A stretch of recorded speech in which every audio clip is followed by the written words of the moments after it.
ಮೇಷರಾಶಿಯವರಿಗೆ ನಿಜಕ್ಕೂ ಬದಲಾವಣೆ ಆಗ್ತಕ್ಕಂಥದ್ದು ಜೂನ್ ಮೊದಲನೇ ವಾರದಿಂದ.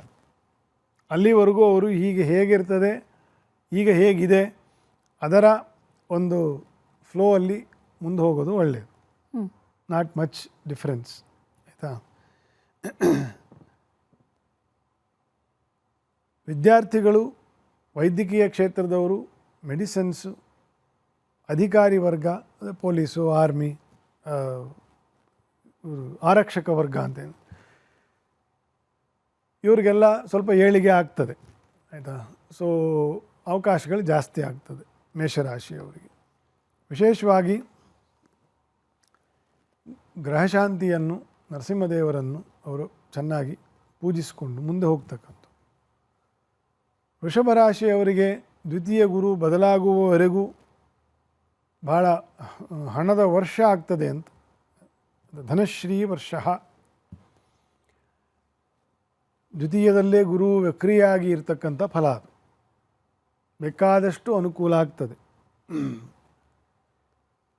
ಎಷ್ಟು ಪರಿಶ್ರಮ ಹಾಕಿದ್ದಾರೋ ಅಷ್ಟು ಅದಕ್ಕೆ ಎರಡು ಪಟ್ಟಷ್ಟು ಅವರು ಸಂಪಾದನೆ ಮಾಡ್ತಾರೆ. ಹೆಸರಿರ್ಬೋದು, ವಸ್ತುಗಳಿರ್ಬೋದು, ಹಣ ಇರ್ಬೋದು, ಕೀರ್ತಿ ಇರ್ಬೋದು, ಅಭೀಷ್ಟಗಳಿರ್ಬೋದು, ಎಲ್ಲವೂ ಅವರಿಗೆ ಕೈಗೂಡ್ತಕ್ಕಂಥ ವರ್ಷದ ಮಧ್ಯದವರೆಗೂ 26ನೇ ಇಸ್ವಿ. ಓವರಾಲ್ ಎಲ್ರಿಗೂ ಹೇಳಿದ್ದೀನಿ, ಏಪ್ರಿಲ್ 2ನೇ ವಾರದವರೆಗೂ ಆದಷ್ಟು ಜಾಗ್ರತೆಯಲ್ಲಿ ಇರಬೇಕು ಅಂತಂತ. ಸಂಚಾರ, ಆಹಾರ, ಪಾನೀಯ, ಸಂಘ, ಮಾತು, ಖರ್ಚು ಎಲ್ಲವೂ ಮಿತಿಯಲ್ಲಿರಬೇಕು. ಎಲ್ಲವೂ ಸ್ವಲ್ಪ ಜಾಗೃತಿಯಲ್ಲಿ ಇರಬೇಕು, ಇಲ್ಲದಿರೋ ಕಷ್ಟ ಆಗ್ತದೆ, ಆಯಿತಾ. ಇರ್ರೆಸ್ಪೆಕ್ಟಿವ್ ಆಫ್ ಗುರು ಬಲ ಆರ್ ನಾಟ್, ಆಯಿತಾ. ಯಾಕಂದ್ರೆ ಗ್ರಹರಿಷ್ಟಗಳು ನಾನಾ ಬಗೆಯ ದೋಷಗಳು ತರ್ತದೆ ಅಂತ. ಮಿಥುನ ರಾಶಿಯವರಿಗೆ ವರ್ಷದ ಆ ಮಧ್ಯದ ನಂತರ ಮೇಷರಾಶಿಯವರ ಥರ ಅವ್ರಿಗೂ ಆಮೇಲೆ ಬರ್ತದೆ, ಗುರುಬಲ ಬರ್ತದೆ. ಅವರಿಗೂ ಏಳಿಗೆಯ ಕಾಲ ಮಧ್ಯದ ವರ್ಷದ ನಂತರ. ಅಲ್ಲಿಯವರೆಗೂ ಈ ವರ್ಷದ ಒಂದು ಏಳಿಗೆ ಏನಿದೆ ಅದು ಒಂದು ಮಧ್ಯಮ ಪಥದಲ್ಲಿ ಇರ್ತದೆ. ಅದನ್ನು ಅವರು ಸ್ವೀಕಾರ ಮಾಡಿಕೊಂಡು ಮುಂದೆ ಹೋದರೆ ಸಾಕು. ಮಿಥುನ ರಾಶಿಗೆ ಗುರುವು ಬಲ ಇದ್ದಂಗೂ ಇಲ್ಲ, ಗುರುಬಲ ಇಲ್ಲ ಅಂತನೂ ಇಲ್ಲ, ಆ ರೀತಿಯ ವರ್ಷ ಇದು ಜೂನ್ವರೆಗೂ. ವ್ಯಾಪಾರ ವ್ಯವಹಾರದಲ್ಲಿ ಭಾಳ ಒಳ್ಳೆಯದಾಗ್ತದೆ. ವಣಿಕರಿಗೆ ಭಾಳ ಒಳ್ಳೆಯದು. ಗೋಲ್ಡ್ ಆರ್ನಮೆಂಟ್ಸು, ಆರ್ಟಿಸ್ಟಿಕ್ ಕೆಲಸ ಮಾಡ್ತಕ್ಕಂಥವ್ರು, ಇಂಥವ್ರಿಗೆಲ್ಲ ಒಳ್ಳೆಯ ಏಳಿಗೆಯ ಕಾಲ ಇರ್ತದೆ. ಕವಿಗಳು, ವಾಗ್ಮಿಗಳು, ಈ ರೀತಿಯ ಮತ್ತು ಉಪನ್ಯಾಸಕಾರರು, ಮಿಥುನ ರಾಶಿಯ ಇವರಿಗೆಲ್ಲ ಭಾಳ ಒಳ್ಳೆಯ ಪ್ರಗತಿ ಆಗ್ತಕ್ಕಂಥ ವರ್ಷ ಶುರು ಆಗ್ತದೆ. ಗುರುವಿನ ಅನುಕೂಲ ದ್ವಿತೀಯಕ್ಕೆ ಉಚ್ಚದಲ್ಲಿ ಬಂದ ನಂತರ ಅದು ಇನ್ನೂ ವೃದ್ಧಿ ಆಗುತ್ತೆ. ಸೊ ಓವರಾಲ್ ಮಿಥುನ ರಾಶಿಯವರಿಗೆ ಜಾಕ್ಪಾಟ್, ಒಳ್ಳೆಯದಾಗ್ತಾ ಹೋಗ್ತದೆ ಈ ವರ್ಷ. ಮತ್ತು ಕರ್ಕರಾಶಿಗೆ ಜನ್ಮಕ್ಕೆ ಗುರು ಬರುವವರೆಗೂ ಗುರುಬಲ ಇಲ್ಲ. ಆದರೂ ಕೂಡ ವ್ಯಯದಲ್ಲಿ ಇರ್ತಕ್ಕಂತಹ ಗುರುವು ಶುಭ ಚಿಂತನೆಗಳನ್ನು ಕೊಡ್ತಾನೆ, ಶನಿಯ ದೋಷ ಇಲ್ಲ. ಓವರಾಲ್ ಯುಗಾದಿ ಕಳೆಯುವವರೆಗೂ ಅಂಥ ದೊಡ್ಡ ಬದಲಾವಣೆಗಳೇನು ಕರ್ಕರಾಶಿಯವರಿಗಿಲ್ಲ. ಅಷ್ಟಮದ ರಾಹುವನ್ನು ಎಲ್ಲ ಗ್ರಹರು ಸೇರ್ತಕ್ಕಂಥದ್ದು ನಾನು ಆಗಲೇ ಪದೇ ಪದೇ ಹೇಳಿದ್ದೀನಿ. ಕರ್ಕರಾಶಿಯ ಸ್ತ್ರೀಯರು, ಮಕ್ಕಳು, ವೃದ್ಧರು, ರೋಗ ಪೀಡಿತರು ಇವರಿಗೆಲ್ಲ ಸ್ವಲ್ಪ ಸಮಸ್ಯೆ ಆಗುವ ತಿಂಗಳುಗಳು ಈ ಕರ್ಕರಾಶಿಯಲ್ಲಿ. ಗುರು ಬರೋವರೆಗೂ ಮಧ್ಯ ವರ್ಷದವರೆಗೂ ಜೋಪಾನ ಮಾಡಬೇಕು. ಈ ವಿಷಯಗಳನ್ನೆಲ್ಲದರಲ್ಲೂ ಕೂಡ ಜೋಪಾನವಾಗಿರಬೇಕು, ಜಾಗ್ರತೆಯಿಂದ ಇರಬೇಕು. ಸಿಂಹರಾಶಿಗೆ ಏಕಾದಶದಲ್ಲಿ ಗುರು ಇದರವರೆಗೂ, ಆಮೇಲೆ ವ್ಯಯಕ್ಕೆ ಬರ್ತಕ್ಕಂಥ ಗುರು ಅಂಥ ಬಾಧಕನೇನಲ್ಲ.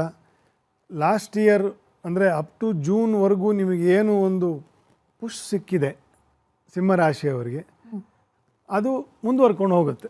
ಅಂಥ ಎಕ್ಸ್ಟ್ರೀಮು ಅಲ್ಲ, ಅಂಥ ಡಲ್ಲು ಅಲ್ಲ. ಯಾಕಂದರೆ ಸಪ್ತಮ ಅಷ್ಟಮಗಳಲ್ಲಿ ಪಾಪಗ್ರಹರು ಕೂತ್ಬಿಟ್ಟಿದ್ದಾರೆ ಸಿಂಹರಾಶಿಯವರಿಗೆ. ತುಂಬ ಬದಲಾವಣೆ ಏನು ಇಲ್ಲ ಸಿಂಹರಾಶಿಯವರಿಗೆ. ಕೆಲವರಿಗೆ ಅನಾರೋಗ್ಯ ಸಮಸ್ಯೆ ಜಾಸ್ತಿ ಆಗಬಹುದು. ಮುಂದೆ ಕನ್ಯಾ ರಾಶಿಗೆ ಗುರುವಿನ ಅನುಕೂಲವೂ ಇದೆ ಈ ವರ್ಷವೂ ಮುಂದಿನ ವರ್ಷವೂ. ಸಿಂಹದಲ್ಲಿ ಗುರು ಇರಬೇಕಾದ್ರೂ ಒಳ್ಳೆಯದೇ ನಿಮಗೆ, ಆಯಿತಾ. ಶನಿಯ ಅನುಕೂಲ ಅಂತಲೂ ಇಲ್ಲ, ಶನಿಯ ಬಾಧೆ ಅಂತಲೂ ಇಲ್ಲ ಕನ್ಯಾ ರಾಶಿಯವರಿಗೆ, ತಟಸ್ಥ, ಆಯಿತಾ. So overall it will be a very pleasant year for you. ನಾನಾ ಸಂಚಾರಗಳು, ಕೆಲಸಗಳು ಬೆಳೀತದೆ, ಉದ್ಯೋಗಗಳು ಬೆಳೀತದೆ, ಶುಭ ಕಾರ್ಯಗಳಾಗ್ತದೆ. ಯಾಕಂದರೆ ಅಪರೂಪಕ್ಕೆ ಗುರುವು 10ನೇ ಮನೆ, 11ನೇ ಮನೆ, 12ನೇ, 9, 10, 11, 12ನೇ ಮನೆಗೆ ಬರೋದು ಒಟ್ಟಿಗೆ, ಅಪರೂಪಕ್ಕೆ. ಕನ್ಯಾ ರಾಶಿಯವರು ಅಂಥ ವರ್ಷಗಳಲ್ಲಿದ್ದಾರೆ ಅಂತಂತ. So overall it is good for them. ತುಲಾ ರಾಶಿಗೆ ಗುರುವಿನ ಅನುಕೂಲ ಚೆನ್ನಾಗಿದೆ. ಬೇರೆ ಯಾವ ಗ್ರಹರ ಅನುಕೂಲವೂ ಇಲ್ಲದ ತಿಂಗಳುಗಳಲ್ಲಿ ಇದ್ದೀರಿ. ಸೊ ಮಧ್ಯಮ ಕ್ರಮಾಂಕದಲ್ಲಿ ಏನು ಡಿಫೆನ್ಸಿವ್ ಬ್ಯಾಟ್ಸ್ಮನ್ ಅಂತೇನು ಹೇಳ್ತೀವಿ, ಟೆಸ್ಟ್ ಮ್ಯಾಚ್ ಥರ ಇರುತ್ತೆ ಈ ವರ್ಷ ಅವರಿಗೆ ಅಂತ. ಕ್ವಿಕ್ಕಾಗಿ ಏನು ನಡೆಯುವಂಥದ್ದು ಏನಿಲ್ಲ, ಶುಭ ಕಾರ್ಯಗಳಿಗೇನು ಕೊರತೆ ಇಲ್ಲ, ಆದರೂ ಎಲ್ಲ ಆಯಿತು ಅಂತಲೂ ಏನಿಲ್ಲ. ಈ ರೀತಿಯ ಒಂದು ವರ್ಷ ಆಗಿರ್ತದೆ 26. ಈ ಪಶ್ಚಿಮ ದೇಶಗಳಲ್ಲಿ ಇರ್ತಕ್ಕಂಥವ್ರಿಗೂ ಕೂಡ ಇದು ಹೆಚ್ಚು ಲಾಗೂ ಆಗ್ತದೆ, ತುಲಾ ರಾಶಿ ಮತ್ತು ವೃಶ್ಚಿಕ ರಾಶಿಯವರಿಗೆ. ಮುಂದೆ ವೃಶ್ಚಿಕ ರಾಶಿಗೆ ಗುರುವಿನ ಬಲ ಬರಬೇಕು, ಅಷ್ಟೇ, ಬರಲ್ಲ. ಇನ್ನು ಜೂನ್ ಕಳಿಬೇಕು. ಅಲ್ಲಿವರೆಗೂ ಸ್ವಜನರು, ಸ್ವಕೀಯರು, ನಮ್ಮ ಸುತ್ತೂರೇ ಇರ್ತಕ್ಕಂಥವ್ರದ್ದೇ ಕೂಡ ಯಾರನ್ನ ನಂಬಬೇಕು, ಯಾರನ್ನ ನಂಬಾರದು ಅಂತನ್ನೋದು ಗೊತ್ತಾಗಲ್ಲ ವೃಶ್ಚಿಕ ರಾಶಿಗೆ. ಸಿದ್ದರಾಮಯ್ಯನವರು ವೃಶ್ಚಿಕ, ಈಶ್ವರಪ್ಪ ವೃಶ್ಚಿಕ, ಯಡಿಯೂರಪ್ಪ ವೃಶ್ಚಿಕ, ನರೇಂದ್ರ ಮೋದಿ ವೃಶ್ಚಿಕ, ಡೊನಾಲ್ಡ್ ಟ್ರಂಪ್ ವೃಶ್ಚಿಕ,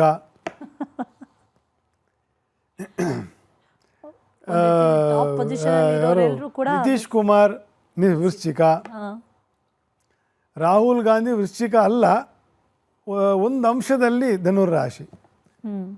ಸೊ ಇವರು ವೃಶ್ಚಿಕ ರಾಶಿಯವರಿಗೆ ಸ್ವಲ್ಪ ಕಷ್ಟಕರ ಅಂತ. ಎಲ್ಲ ಅಧಿಕಾರದಲ್ಲಿರೋರು, ಅಧಿಕಾರದಲ್ಲಿ ಪೀಡಿತರು, ಅಧಿಕಾರದಿಂದ ಪೀಡಿತರು ಎಲ್ಲರೂ ವೃಶ್ಚಿಕ ರಾಶಿಯವರಿದ್ದಾರೆ. ಅವರಿಗೆ ಚತುರ್ಥ ಪಂಚಮದಲ್ಲಿ ಪಾಪಗ್ರಹರು ಇದ್ದಾಗ ಸುಖಹೀನಶ್ಚ ಅಂತ ಅರ್ಥ. ಸುಖವಿರಲ್ಲ ಅಷ್ಟೆ, ಅಧಿಕಾರ ಇರುತ್ತೆ, ಆದರೆ ಏನು ಪ್ರಯೋಜನಕ್ಕೆ ಬರಲ್ಲ. ಆ ರೀತಿಯ ದೋಷಗಳು ಇದೆ. ನರಸಿಂಹದೇವರ ಹೋಮಗಳು, ನರಸಿಂಹಯಾಗ, ಭೂವರಾಹ ಯಾಗಗಳು, ಗ್ರಹಶಾಂತಿಗಳು, ದುರ್ಗಾರಕ್ಷೆ ಇತ್ಯಾದಿಗಳನ್ನು ಬಲ್ಲವರಿಂದ ತಿಳ್ಕೊಂಡು ಅದನ್ನು ಮಾಡಿಕೊಳ್ತಾ ಹೋಗಬೇಕು. ಅಧಿಕಾರ ವರ್ಗದಲ್ಲಿ ಇರ್ತಕ್ಕಂಥವ್ರು, ಜನರಲ್ ಪಬ್ಲಿಕ್ ಕೂಡ ತಮ್ಮ ಇತಿಮಿತಿಯಲ್ಲಿ